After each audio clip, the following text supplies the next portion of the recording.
Salutare, dragilor! Continuăm astăzi să citim în limba engleză Alice în țara minunilor. Să vedem ce i s-a mai întâmplat lui Alice după ce a ieșit din râul de lacrimi. Chapter 3. A Caucus race and a long tail. They were indeed a queer-looking party that assembled on the bank. The birds with feathers, animals with fur. But they were all dripping wet, cross, and uncomfortable. The first question, of course, was how to get dry again. The mouse, who seemed to be a person of some authority, called out, "Sit down, all of you, and listen to me. I'll soon make you dry again." They all sat down at once in a large ring with the mouse in the middle. "Ahem," said the mouse with an important air. "Are you all ready? This is the driest thing I know. Silence all around, if you please." William the Conqueror, whose cause was favored by the Pope, was soon submitted by the English to be the leader. The patriotic Archbishop of Canterbury found it advisable. "Found what?" said the duck. "Found it," the mouse replied. "Of course you know what it means." "I know what it means well enough. When I find a thing," said the duck, "it's generally a frog or a worm. The question is, what did the Archbishop find?" The mouse did not notice the question and went on. "Found it advisable to meet William and offer him the crown." "How are you getting on, my dear?" he continued, turning to Alice as he spoke. "As wet as ever," said Alice in a sad tone. "It doesn't seem to dry me at all." "In that case," said Dodo solemnly, rising to his feet, "I move that the meeting adjourn for the immediate adoption of more energetic remedies. The best thing is to get us dry by a Caucus race." "What is a Caucus race?" said Alice. "The best way to explain it is to do it. First, it marked out a race course in a sort of a circle, and then they all began running. After they had been running for about half an hour or so, and were quite dry again, the dodo suddenly called out, 'The race is over!' And they all crowded round it, panting and asking, 'But who has won?' "Everybody has won, and all must have prizes."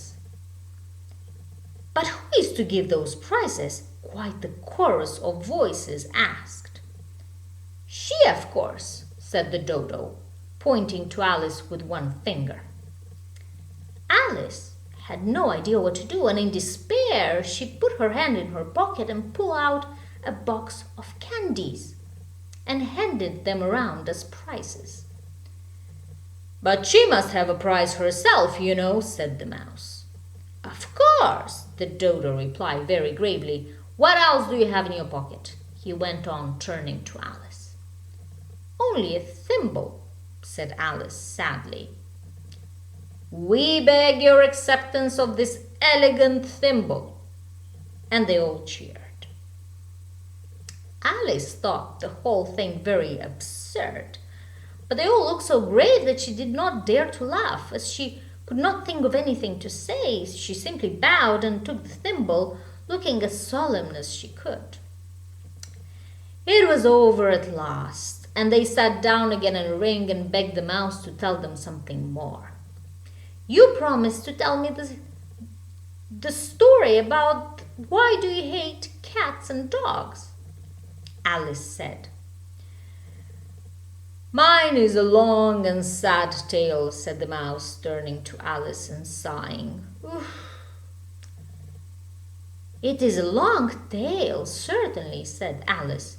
looking down with wonder at the mouse's tail. "But why do you call it sad?" And she kept on being puzzled about it while the mouse was speaking. "You're not attending me," said the mouse.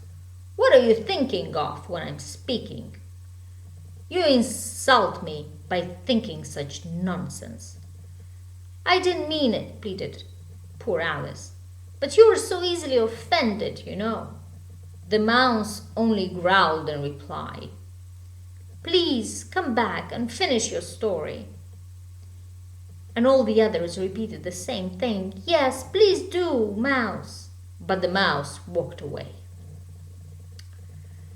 "I wish I had our Dina here," said Alice aloud, addressing nobody in particular. "She'd soon fetch the mouse back."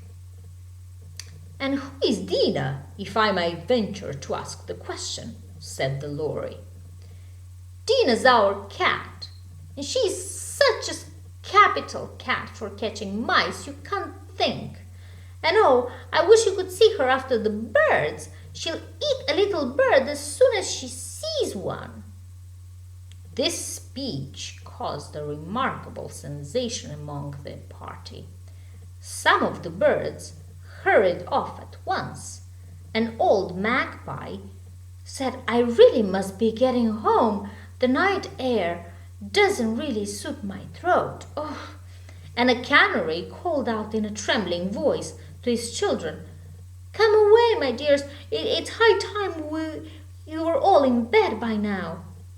On various pretexts, they all moved off, and Alice was soon left alone.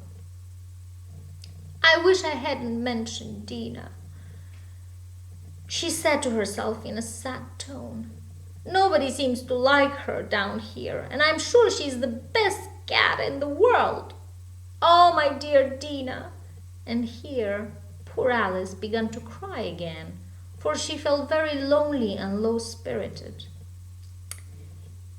After a while, however, she again heard a little pattering of footsteps in the distance, and she looked up eagerly, hoping that the mouse had changed his mind and was coming back to finish the story.